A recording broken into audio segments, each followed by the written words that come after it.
Bienvenidos a Mi Barrio TV Show, como siempre, haciendo contenido de calidad para que usted sea uno de nuestros seguidores favoritos. Agradecer siempre a todas las personas que nos escriben, que nos siguen y comparten nuestro contenido. Hoy nuestra cabina se engalana como siempre porque tenemos un invitado de lujo. Él es licenciado en educación. Nos visita el profesor Risbert Puello.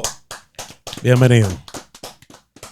Profesor, ¿cómo va todo? Cuéntenos. Todo muy bien, encantado de estar aquí en este importante programa, el cual tengo que decir que sigo y me siento honrado de estar aquí. Muchas gracias. Usted sabe que estamos ya en la víspera de culminar el año escolar, que ya ha terminado, ¿verdad? Para algunos colegios y algunas escuelas. Entonces, ¿qué le pareció este año escolar? Bueno, fue un año un tanto incidentado por algunos paros que hubo en el ADP, pero tengo entendido, de acuerdo a mi percepción, que se cumplió todo el calendario escolar completo, incluso lo terminamos a tiempo y pudo llenar mis expectativas.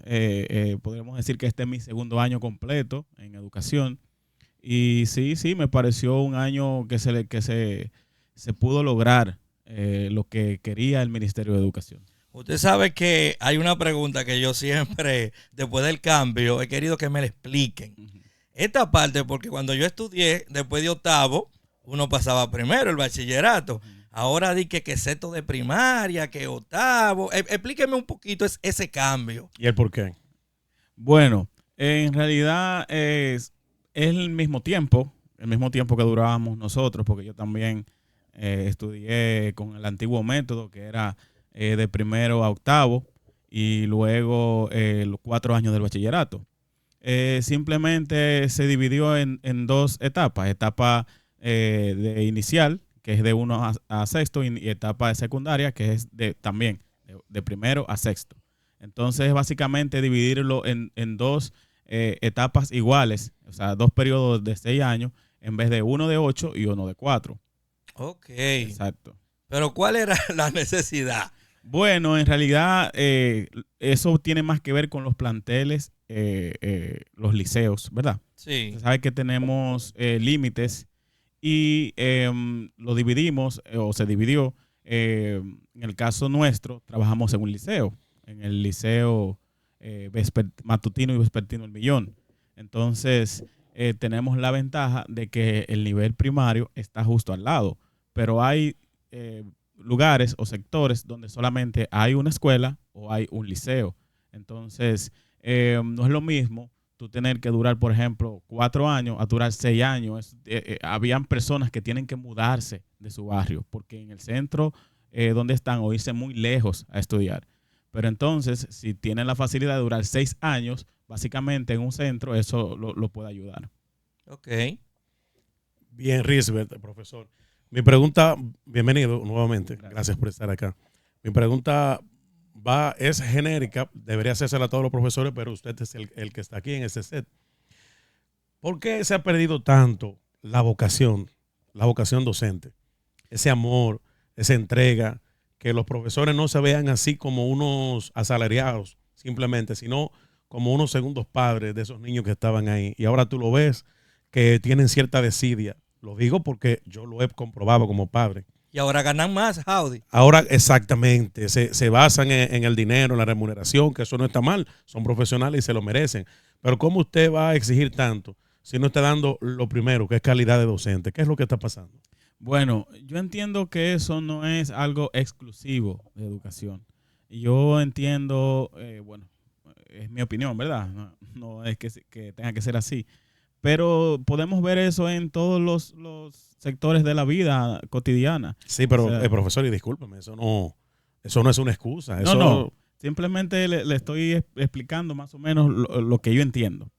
¿Y por qué lo digo así? Y obviamente, la parte económica ha sido, vamos a decir, en vez de favorecer, lo que ha hecho es, en este caso, desfavorecer el asunto de la vocación. Porque ya el ser maestro no se ve como se veía antes, que era una carrera que la tomaba quien tenía la vocación, quien tenía el deseo, quien tenía las facultades para hacerlo. Ya no. Ahora se ve como una carrera que lamentablemente, o vamos a decir, por el bien o por el mal, se ve como para sobrevivir, ¿verdad? Déjame yo meterme a profesor, que la gente, lo he escuchado, ¿verdad? Entiende, es fácil ser profesor, tú te metes en un curso y duramos 4 años en la universidad, pero tengo que decirle que desde afuera se ve una cosa, pero desde adentro es otra. Ahora bien, la vocación, sí se ha perdido la vocación. Se ha, vamos a decir, cualquierizado el asunto, porque es simplemente una carrera, es como el derecho. O sea, yo no sé qué estudiar, voy a estudiar derecho. No digo que todos lo sean así, es poniendo un solo ejemplo. Y se da mucho eso en los barrios, que también las facilidades que da educación. Eso llama mucho la atención. Tú tienes una carrera que al final de tus 30 años o los 60 años cumplidos, pues tú vas a tener una pensión y eso llama mucho. Eso es algo que llama mucho. Las cooperativas que son formidables también. Sí, está la cooperativa de maestros. Hay otras cooperativas también, porque entonces pasa lo siguiente. Hablamos del sueldo, pero en los tiempos de antes, se lo digo porque mi madre es docente, pero todas mis tías también. En los tiempos de antes el profesor nadie le hacía caso. El profesor no lo miraba un banco. El profesor no lo miraba ningún tipo de institución. Y en el caso de la cooperativa de maestros, sí le da cierta facilidad al profesor. ¿Para qué? Para que pueda hacer ahora lo que antes no podía hacer. ¿Qué no podía hacer antes un maestro? Un maestro no podía aspirar a tener una casa. Un maestro no podía aspirar a tener un vehículo. Yo recuerdo cuando el presidente Fernández, que fue el que más ha subido en cuanto a cantidad el sueldo de los maestros, lo subió en aquel tiempo. Eso fue un boom, un espectáculo. Y había, cuando yo comencé a estudiar educación en el 2015, había mucha necesidad de docentes. Ahora podemos ver que hay un concurso de oposición ahora mismo, pero ya no es tan abierto, es un concurso de oposición focalizado, porque ya ahora tenemos maestros de más, pero los tenemos ¿dónde? En las universidades, no están nombrados. Yo puedo decir que casi todas las escuelas tienen por lo menos 1 o 2 carencias de docentes. Sí, y antes de salir, ¿por qué entonces, hablando de la calidad del docente, cómo es posible que haya maestros que escriban mal, que tengan ortografía, así, falta ortográfica? Y hablando, ni se diga, yo he escuchado maestros, profesores, diciendo, muchachos, síllase. ¿Qué ha pasado ahí, profe? ¿Y eso? Bueno, hermano. Pero en la capital, Howdy. Por Dios que sí. Eso se ve. Y no quiero, bueno, Sí, conocemos aquí. No voy a cometer esa imprudencia, pero sé lo que les digo. Eso se ve. Eso no hay forma de justificar eso. Eso no hay forma. Es totalmente inaceptable que las universidades, voy a culpar a las universidades porque son los que mandan los profesionales, que las universidades no filtren un profesional que no sepa ni escribir ni hablar, sobre todo un docente. Entonces, en esa parte ahí tenemos esa debilidad porque también se ha expandido el asunto de las universidades. Y yo entiendo que el gobierno, cuando digo el gobierno no me refiero al de ahora, sino a todos los gobiernos que han pasado, no han estado como atentos a filtrar el nivel que deben de tener las universidades. Ahí yo culpo las universidades y no puedo justificar de ninguna manera de que un maestro no sepa si quiere escribir su nombre, como he visto. Profesor Puello, si nosotros trazamos en este momento una línea imaginaria y del lado izquierdo colocamos lo que serían los principales logros, las principales conquistas que ha tenido el sector magisterial en los últimos años, y del lado derecho colocamos los principales retos y desafíos que en este momento está teniendo, ¿qué opinión no merecería de su parte? Bien, muy buena pregunta. En cuanto a los logros, yo puedo decir que uno de los principales logros no hay que ser muy inteligente para saber que el principal logro que se logró, valga la redundancia, es obtener el 4% de la educación. Ese es el principal logro que se ha hecho en los últimos tiempos en cuanto a la educación. Leonel lo piensa así, ¿no? Y yo hasta cierto punto estoy de acuerdo con él. No es cantidad, es calidad. Ahora, ¿cuál es el principal, me decía, reto, ¿verdad? Desafío, sí. Bueno, pues saber invertirlo, saber en qué se va a invertir. Calidad. Ese es el principal reto que yo veo ahora. Ok, ya lo tenemos. Ahora, ¿qué vamos a hacer con él? ¿Qué es lo que yo entiendo que no se hizo en su debido momento? Y por eso seguimos teniendo los niveles bajos que tenemos en cuanto a la calidad educativa. ¿Por qué? Porque se empezó a gastar, simplemente gastar, pero no con un plan. O sea, yo puedo tener ahora mismo todo el dinero del mundo. Y si yo no sé qué hacer con él, bueno, pues no voy a obtener nada de él. Y eso es lo que yo entiendo que ha pasado en educación. Sí, profesor, una preguntita. ¿Qué opinión le merece la actual gestión del ministro de Educación? El señor Miyagi. Ángel Cariñosa, Hernández Miyagi. Antes, cuando yo veía los programas de televisión, antes de iniciar el programa decían, las opiniones emitidas en este programa son exclusivas. Entonces, tengo que aclarar que las opiniones que yo voy a dar aquí son exclusivamente de mi parecer. No tiene que ser que sea así. Para mí ha sido muy pésima. O sea, del 1 al 10, un 1. Pero para usted. Para mí. Porque yo vi una encuesta y él está dentro de los peores valorados. O sea, que nada más no es para usted. Bueno, es un grupo. En este caso, yo entré con el ministro anterior, el ministro Furcal, a educación. Puedo decir que estuve con Furcal y he estado con este ministro. Yo entiendo que el ministro, desde que llegó, fue atacar al maestro. Vamos al maestro y ha sido no solamente eso. Yo le voy a poner un solo ejemplo de algo que hizo este ministro actual. Él entró terminando el año escolar pasado. Él comenzó su periodo. Ya estábamos llenando los registros de grado. Pues él cambió totalmente el registro de grado, o sea, un registro nuevo, acabando el año escolar. Y nos obligó a que llenáramos un nuevo registro, ya acabando el año. O sea, prácticamente duplicamos el trabajo en cuanto a eso. Y el problema no es trabajar, es simplemente que entiendo que no entró con una visión clara de lo que se tenía que hacer. Porque ya el año escolar se estaba acabando y, o sea, ¿en qué va a mejorar tú cambiar un registro? Porque un 90 en un registro y un 90 en el otro es lo mismo. Entonces, es lo que yo entiendo que no ha entendido el ministro. Es lo mismo que yo decía del 4% de educación. No es gastar por gastar, es en qué lo vamos a gastar. Ya hemos visto muchísimos casos de que se ha mencionado en la prensa de 2,000 millones de pesos que se votaron en libros, muchísimas cosas. Ha chocado mucho con el sector magisterial y lo peor, que es lo que yo entiendo, ha querido poner en contra la sociedad del docente y no es así. Lo que yo entiendo que se debe hacer es mantener una buena relación entre la sociedad y el docente, que para que la sociedad pueda entender lo que está pasando en las escuelas. Yo te puedo mencionar cosas que están pasando en mi escuela que usted ahora mismo me va a decir que es mentira. Pero con los estudiantes. No, con el sector educativo. Con el sector. Por ejemplo, yo soy maestro graduado de educación física. Este año yo tuve que dar francés porque no tenemos maestro de francés. Entonces, pero con tanta demanda de empleos, sí. Y profesionales preparados también, porque hay que decirlo, Jaudy, hay muchos profesionales preparados, pero según ellos, cuando toman el examen, hay que eso de que no está muy claro también. Hay maestros que toman el examen y que lo queman porque ellos tienen enfocado también a cuáles profesionales van a ayudar también. La política involucrada en eso. Bueno, el concurso de oposición, yo no sé cómo se está haciendo ahora, porque yo participé en el concurso de oposición que se hizo en el 2022, a inicio del 2022.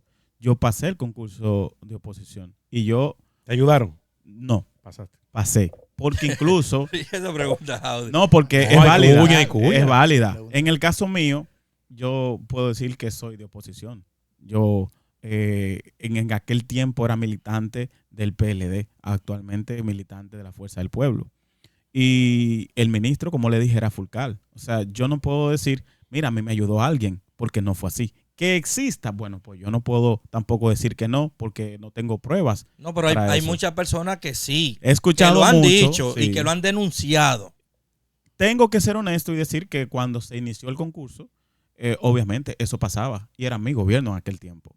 Por eso te digo, yo sé que eso sí llegó a pasar. Ahora mismo, si está pasando, no tengo cómo demostrarlo, ni tampoco valor de juicio para decir sobre eso. Ahora bien. No, ahora los PLDistas tienen que estudiar. Bueno. Mira, mi siguiente pregunta iba alrededor de eso, que es una mezcla que aunque no te compete a ti, porque es el área administrativa y tú lo que eres docente, pero como estás en un centro, tú conoces también la realidad del centro. Claro. Veo que faltan en algunos lugares porteros, que a veces la gente no entiende que no solamente en una escuela es importante el portero, todo el que limpia, el que hacen el aseo, el que está en la puerta es una figura importantísima porque es parte de la educación también. El portero es como un filtro donde se llegan los muchachos con una camisa por fuera y dice por dentro para que pueda entonces entrar al recinto. Mira, ese arete, quítatelo, los que son varones. Es como un filtro de disciplina antes de siquiera entrar al recinto. Pero ahora yo veo que hay un portero hoy, otro mañana, y cada portero que ponen con un talaje peor, que como que lo buscan, no, ese está muy bien, búscamelo peor. ¿Qué es lo que está pasando ahora con el personal de trabajo de las escuelas, que no solamente son los docentes, el personal administrativo? Antes de desarrollar, te voy a responder con una sola palabra: política. Política. La política. Ha permeado la política. Totalmente. En el caso del área administrativa, porque en el área docente, para tú entrar tienes que pasar un concurso. Pero y en el gremio también, porque no es un secreto que el presidente de la ADP no era diputado del PLD. Sí. Entonces, en todas partes. Que está. Sí, no, pero en el caso de, pues me preguntó específicamente en el área administrativa, Sí. porque te decía que en el caso del docente, primero tú tienes que ser profesional. Y antes de ser profesional, luego ir a un concurso y pasarlo. Y no todo el mundo lo pasa. O sea, digamos que un 30% de los que van pasan el concurso. Ahora bien, en el área administrativa pasa lo siguiente. Yo voy con una cédula tuya y yo te nombro. Y tú siquiera nunca tienes que ir a una escuela.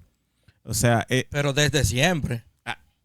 Totalmente. Siempre ha pasado. Ahora bien... Sí, pero vamos a un paréntesis ahí. ¿Por qué un paréntesis? Tú sabes que desde siempre ha sido así. No, porque lo que pasa es que no podemos sumergirnos en el pasado tampoco. Claro, claro. Es cierto. Sí. Porque veo ahora, tú no eres PRMista, o sí o no sé, porque tú eres que sabes, pero veo ahora que los PRMistas, cada vez que se le confronta con algo, dicen, sí, pero ustedes lo hacían. Sí, pero entonces... Que no es una excusa. No es una excusa. Es una excusa, pero es un pretexto. Ahora Entonces, no debería ser porque son el cambio. Tienen 4 años y van para 8 años. Tienen que... Al presidente Abinader hay que decirle, señor, usted es presidente desde hace 4 años y lo seguirá haciendo. Aterrice. Y a los que van a los sitios a dar declaraciones, ya no hagan esas comparaciones absurdas. Sí, pero ustedes lo hicieron. Eso se ve muy tonto. Sí. Ustedes son el cambio. Concho, actúen como el cambio. Siga. Ya no hay excusa de que son gobierno nuevo, ni pandemia, ni nada de eso. Mira, la guerra de Ucrania. No. En el caso administrativo, yo le decía de la facilidad de tú nombrar a una persona. O sea, tú no tienes que pasar ningún filtro. Simplemente ser dominicano y tener una cédula. Y ya con eso yo te nombro en educación. O sea, cualquiera lo puede nombrar. ¿Qué pasa y qué está pasando en las escuelas, hermano mío? Bueno, tú buscas la nómina, yo te invito.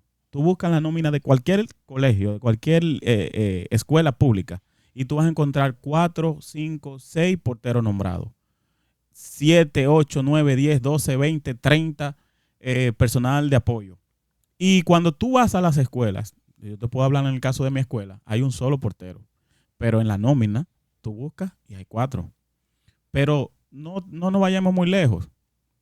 En el liceo, donde yo estoy, Liceo El Millón, hay 2 tandas, tanda matutina y tanda vespertina. En la tanda vespertina, luego que entró este gobierno, hay que ser honesto, no hay un solo personal de limpieza. Ni un solo. O sea, trabajando, nombrado en nómina, ahí sí, hay varios. Lo hemos buscado allá en nómina y sí hay personas que nunca han ido por allá. Entonces, ¿cuál es la única respuesta que le damos a eso? Por la política, porque ellos están ahí nombrados por política. Y esas son las nominadas botellas, se puede decir. Sí, entonces tú te pones a ver. son 450 alrededor de estudiantes en la tarde. No hay ni un solo personal de limpieza. Wow. Son 450 alrededor de la mañana que están ahí moviéndose, jugando, yendo al baño. Aportando basura, sin querer, tirando. Sí. Entonces, un solo baño, ¿verdad? Hay un solo baño para los varones y un baño para las hembras. Y los de la tarde, cuando llegan, ¿qué se encuentran? En las casas de nosotros hay un baño, en la casa 1 o 2 baños, ¿verdad? Y somos 4 o 5 personas y hay que estar lavando el baño 3 veces al día. Imagínese usted en una escuela con 400 y 500 estudiantes. Wow. Que no haya un solo persona. Eso es inhumano. Y eso influye, aunque no se crea, en la calidad educativa. ¿Por qué? Claro. Porque un estudiante que está en su casa, que tiene quizás su comodidad, dice, no, espérate, pero yo no me voy a ir por una escuela a coger lucha, donde me puedan atracar en la entrada de la escuela porque no hay un portero, por ejemplo, o donde yo tenga que hacer pipí. Enfermarse también. Enfermarse. O cuando tú llegas a una escuela y creas que el que te va a atracar es el portero. El portero. Porque tiene unos talajes ahora. Yo el otro día fui y quería entrar a tu centro. Entonces me dice, yo tenía un pantalón característico como con hoyo. Me dice, no se puede entrar con ese pantalón. Y yo lo miro a la cara y cuando veo hacia abajo, tiene un pantalón guayado, rajado, abierto. Y yo, pero mijo, está bien que es la regla, pero ¿cómo es que yo no puedo? Y tú vas a estar dando la cara prohibiendo lo que tú estás haciendo, ¿no? Es decir, es algo insólito, hermano. Exacto, entonces cuando tú ves eso y tú dices, bueno, tú eres el director, por poner un ejemplo, y tú quieres poner orden, pero tú no puedes porque fue un diputado que lo puso ahí, o fue un senador. Entonces, cuando tú agarras, llama al distrito a hacer reporte de ese empleado que no está cumpliendo, que no cumple la norma, pues simplemente te dicen, mire, atienda lo suyo. Eso usted no tiene que mirar nada por ahí. Profesor, pero entonces, ¿y los organismos de control? Porque supone que una escuela no es una institución que está manga por hombro. O sea, ¿qué fiscalización tiene? Porque usted está hablando, por ejemplo, del distrito, pero también hay una regional. Pero también está la Contraloría que tiene que verificar eso. Estoy hablando partiendo del supuesto que usted está señalando. Otro punto característico, con relación a la parte de los porteros, nosotros entendemos que se creó lo que es la policía educativa. O sea, entonces, ¿qué sucede con esa policía? ¿Dónde está operando la policía para los niños? La policía opera, pero no en todos los centros. Por ejemplo, en el Liceo El Millón, pongo ese ejemplo porque es el mío, no hay. O sea, no hay asignado. Pero cuando tú buscas en la nómina, la nómina es pública, hay un policía escolar, 2 policías escolares que están asignados al centro, pero nunca han ido por allá. No se sabe dónde están, ni siquiera lo conocemos. Pero ¿y por qué ustedes no hacen una visita? Porque la principal de esa policía está ubicada ahí en La Gómez, esquina Juan Sánchez Ramírez. ¿Por qué ustedes como profesores no van allá y reclaman esa situación? Bueno, no, lo que pasa es que todos tienen sus mecanismos. Y acuérdate que él es profesor. Exacto. A quien le tocaría Los padres, es quizás. el director, me Bueno, imagino, ¿verdad? Que tiene que velar porque que el recinto tenga todo su personal. Sí. Debe ser. Nosotros tenemos un director nuevo que, o sea, cuando digo nuevo, es nuevo en todo el sentido. Hizo política ese director. Bueno, el director también tiene que pasar un concurso. Ahí no Ok. sabría qué decir. Pero el director primero pasa un concurso para ser profesor. Tiene que tener cierta cantidad de años. Tiene que tener 5 años o menos, o más, para concursar a director. Y tiene que tener mínimo una maestría para poder ser director. Ah, está bien. Eso, Bien formado. Sí, claro que sí. Entonces, tenemos un director nuevo que recién, vamos a decir, se está familiarizando con el centro. Todo esto que te estoy diciendo es algo que hemos descubierto hace poco tiempo. Estamos redactando documentos para mandarlo al distrito, porque el distrito es nuestro, vamos a decir, está el distrito y luego está educación. O sea, es nuestro superior inmediato, el distrito. Okay. Nosotros Es la instancia más cercana que tiene. Exacto, es el distrito educativo y todos nosotros tenemos que canalizarlo vía el distrito. Bueno, pues nosotros vamos a esperar que ahora se terminó el año escolar y cuando se termine el año escolar, pues entonces se reorganiza todo. Vamos a esperar, hicimos ya el comunicado, no lo hemos enviado, vamos a enviar al distrito y vamos a esperar que cuando comience el año escolar, que todos piensan que es en septiembre, no, en septiembre entran los estudiantes, pero los docentes comenzamos en agosto. El año escolar termina el 27 para los docentes, ¿verdad? Ya para los estudiantes todos los dos estudiantes terminaron. Solamente estamos con los estudiantes que están en extraordinario, en pruebas extraordinarias. ¿En recuperación? No, la recuperación cambió este año. Eso es algo que yo tengo que decir también, que todos los años se cambia algo nuevo. Antes se daba la recuperación al final del año. Ya no, ya la recuperación se da al final de cada periodo. Son 4 periodos que tiene un año escolar. El P1, como se conoce, P2, sí. P3, P4. Al final de P1, entonces se da la recuperación del P1. ¿Conjuntamente con qué? Con el inicio del P2. O sea que sobre la marcha se va dando y es algo válido. Yo lo veo bien. Sí, es algo muy bueno. Claro. No todo es malo tampoco. Y entonces en ese caso sí entonces al final de cada periodo se da la recuperación. Al final ya del año escolar se da otra recuperación un poquito ya más extensa y luego los exámenes completivos que ya pasaron, el estudiante que se quede, entonces va a extraordinario y al final las pruebas especiales que este año cambió, que solamente puedes ir con materias pendientes especial, solamente 2 materias. Y todo estudiante que, óigalo bien, eso es nuevo ahora. Todo estudiante que queme una sola materia, así sea la que menos usted entienda que es importante, repite el año. O sea, ningún estudiante puede ir a segundo de bachillerato debiendo una sola materia. Pero ¿cuántas oportunidades tiene ese estudiante? Por ejemplo, estamos en P4, ¿verdad? Sí. Se le quedó una materia, no pasó una materia. Uh-huh. ¿Qué pasa ahora? Ahí se va a completivos. ¿Qué se hace en completivo? El completivo es lo siguiente. En la nota final, calificación final, se toma el 50%. Por ejemplo, si un estudiante sacó 60 en la nota final, se va con 30 a examen completivo. Entonces se le da un examen completivo que vale 100 puntos. Y esos 100 puntos se le toma el 50% del resultado que saque el estudiante. Se suma con el otro 50 que trajo de la calificación final y ahí entonces si le da 70, pues aprobó. Si le sigue dando por debajo de los 70, entonces pasa a extraordinario. Ya en extraordinario es distinto. Ya en extraordinario, aquella calificación final que se le tomó el 50, solamente se le toma el 30%. Entonces, mientras más lo deje pasar a otro nivel, menos posibilidades tiene. Sí, porque va a depender más del examen que de la nota que trajo. Entonces, en el extraordinario se toma el 70% de esa nota. Y ya en especial es el 100% de la nota del examen.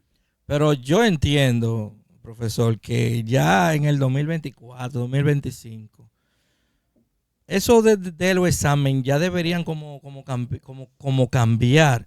Porque hay muchos métodos. O sea, un examen no determina si un estudiante sabe o no. Porque están los nervios, está el estrés, está la situación en la casa, están los amoríos de jóvenes. Y todo eso influye en un examen. Sí, claro que sí. Deberían, qué sé yo, ya una persona que se quede en completivo, póngale un trabajo, que lo exponga con una ayuda de una proyección o algo, o una investigación. Pero yo entiendo que esos métodos de examen, eso es arcaico ya. Por ejemplo, en el caso de los 4 periodos, no es obligatorio dar examen. Ya el examen entra en completivo. Por ejemplo, yo no doy examen en ninguna instancia. Pero ya eso es algo de estrategia específica de cada maestro. Sí conozco maestros que, por ejemplo, te dan una práctica. Porque yo te hablo de examen, pero puede ser cualquier cosa. Puede ser un trabajo, puede ser una práctica. En el caso mío, que soy de educación física, puede ser una prueba física. Puede ser cualquier cosa. Pero sí tiene que estar sustentado en algo, porque yo no me puedo inventar la nota.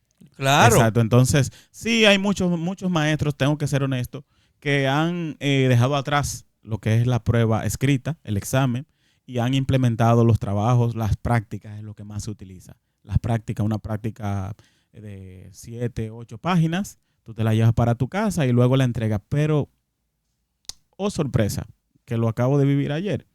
Usted le entrega una práctica a un estudiante y el estudiante ni siquiera te la devuelve. O sea, ni aún así hay muchos estudiantes que lo hacen. Sí, pero debe haber un régimen de consecuencias. Bueno, el que no repita. Ese es el resultado. Si tiene algo más. Una última preguntita que no quiero dejarla fuera, y porque toca fibras sensibles. Siendo profesor de educación física, obviamente que eso es deporte. Sabemos que de una forma u otra son los que más interacción tienen con los estudiantes. De todos los profesores, las asignaturas, los profesores de educación física son los que tienen más interacción en todos los sentidos con los estudiantes. Hay un tema de la confianza, del exceso de confianza y sobre todo ahora bregando con estas adolescentes y adolescentes masculinos también, que todos sabemos cómo están los adolescentes hoy en día. Sí. Que están lamentablemente, vamos a decir que hasta sexualizados. Tú ves que van con una ropa o hasta con pintalabio, con etcétera, que ya no parecen niñas, lamentablemente. ¿Cómo es el cuidado? ¿Cómo se cuida Risbert de manejar sus alumnos, sobre todo las hembras? ¿Cómo se cuida Risbert para que no se le presente un caso que aún sin usted hacer nada malo, pero que se pueda malinterpretar, que sea acusado indebidamente e injustamente? ¿Cómo es su cuidado al tratar a los niños y niñas? Muy buena pregunta, porque aunque mucha gente lo piensa, pocos lo preguntan. Pocos se atreven a hacer la pregunta. En el caso mío, tengo que decir que es algo muy fácil. Uh-huh. Es algo más de también, porque tenemos la desventaja de que tenemos que estar rodeados de los niños y de las niñas. Pero es simplemente tú estar preparado. En el caso nuestro, en la universidad nos prepararon para eso. Tengo que ser honesto, en la universidad hubo una materia que fue específicamente para eso. Y nos lo decían así mismo. Si ustedes se fijan, las hembritas, hijas, son más apegadas al papá. Y el varón más apegado a mami. Es algo que viene hasta con nuestra naturaleza. Nos prepararon así, somos un maestro, nos ven como un ejemplo, nos ven que somos profesionales y hasta muchas muchachitas se pueden confundir. Ahora, el que no se puede confundir es el maestro. El maestro tiene que saber cuál es su labor, tiene que tener su cabeza bien puesta. En el caso de la universidad mía, yo estudié en la Universidad Nacional Evangélica, en la UNEP. Ahí sí nos prepararon, tengo que ser honesto para eso. Y por eso digo que es algo muy fácil, porque es algo que yo sabía que podía pasar. A mí no me ha pasado nada. Para mí, tengo que decir que tengo una relación con todos los estudiantes que es como si fueran mis hijos. Y luego del caso, no sé si tú recuerdas del caso de la niña. Sí, mi pregunta es a colación de eso. Lo que pasa es que no quise mencionar ese caso. Sí, el caso famoso que todos saben. Sí, el de Higüey. El de Higüey entró lo que es el código de ética en cuanto al docente. ¿Qué dice el código de ética? Bueno, pues el código de ética es un poquito fuerte. Tú no puedes tener contacto con ningún estudiante fuera de la escuela. ¿Y por qué digo un poquito fuerte? Porque nosotros sabemos que en los tiempos de nosotros, cuando nosotros veníamos un maestro en la calle, era como el segundo papá. Y educación, o sea, yo vivo en el Sánchez Quisqueya. Yo estudio en el Millón, pero por mi casa viven muchos estudiantes. O sea, como cuando un estudiante me saluda en la calle y yo le digo, no me hable. Es algo como que... es algo complicado. Pero lo dice el código de ética, no podemos tenerlo en WhatsApp, no podemos tenerlo en Instagram, no podemos tener, incluso por eso se han prohibido los grupos de padres y maestros, que hasta cierto punto es una desventaja, porque cuando yo entré que estaba el grupo de maestros y padres, bueno, pues tú informabas por ahí cualquier cosa. Ya ahora no. Ahora por el código de ética está prohibido. Entonces... ¿Y por qué si los padres son adultos, obviamente? No se porque algunos padres no tienen control de sus teléfonos. Y un niño que, por ejemplo, coge un teléfono y se lo da a todo su compañero. Entonces, por ahí comienza todo eso. Y eso básicamente para mí no ha sido ningún problema en cuanto a las preguntas que tú me hiciste. Hay que tener mucho cuidado. Mucho cuidado con eso, porque ahora en este tiempo todo es acoso, todo se ve malintencionado y es simplemente tú estás seguro de ti. Si tú estás seguro de ti, de lo que tú haces, entonces pues tú no vas a tener problemas. Sí. Bien. David, finalmente, si tiene alguna pregunta. Una pregunta sencilla. Con relación a la educación física, ¿qué usted entiende que ha cambiado al día de hoy en esa disciplina en cuanto a la impartición a los niños, niñas y adolescentes? ¿Y qué usted entiende que se puede mejorar? Bueno, siempre hay puntos de mejora. Ha cambiado mucho, tengo que decirlo, que habían maestros que te buscaba, te soltaba en la cancha y se iba. Yo entiendo que se ha cambiado porque ahora se supervisa más al maestro de educación física. El maestro de educación física es un maestro más completo, un maestro que trabaja también lo que es la parte teórica, la parte intelectual, porque muchos dicen maestro de deporte. No es maestro de deporte, es de educación física. Aunque hay deportes dentro de educación física, sí, va más allá de los deportes. Entonces entiendo que ha cambiado esa parte.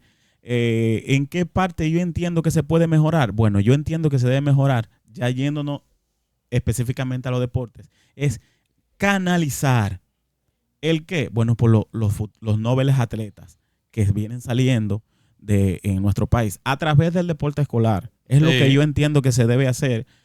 Por ejemplo, vemos a Marilady Paulino, que es nuestra atleta más grande que tenemos ahora mismo, salió de una competición escolar. Yo siempre se lo pongo de ejemplo a todos los estudiantes míos. Entonces, yo, por ejemplo, en mi centro no tengo las condiciones para que ese tipo de competiciones se puedan realizar. Pero sí, el ministerio, el INEFI, tienen las condiciones, tienen los recursos. Entonces, yo entiendo que es lo que se debe mejorar ahí para ver y sacar nuevos y buenos atletas. Profesor, finalmente, ¿qué espera para este nuevo año escolar? ¿Cuáles cambios usted entiende que el ministerio puede realizar para mejora de los estudiantes, para mejora de los profesores? Además de cambiar el ministro. Bueno, yo entiendo que tenemos muchos, vamos a decir así, muchas cosas por hacer, muchas tareas pendientes. Entre ellas lo que hemos hablado aquí, que en los centros no falten un portero, que sea un portero adecuado a un centro educativo, que no falten el personal de limpieza, que mejoren la comida para los estudiantes, que mejoren el desayuno escolar para los estudiantes y que no falte ningún maestro de ninguna área, porque tenemos maestros de español dando formación humana, maestros de...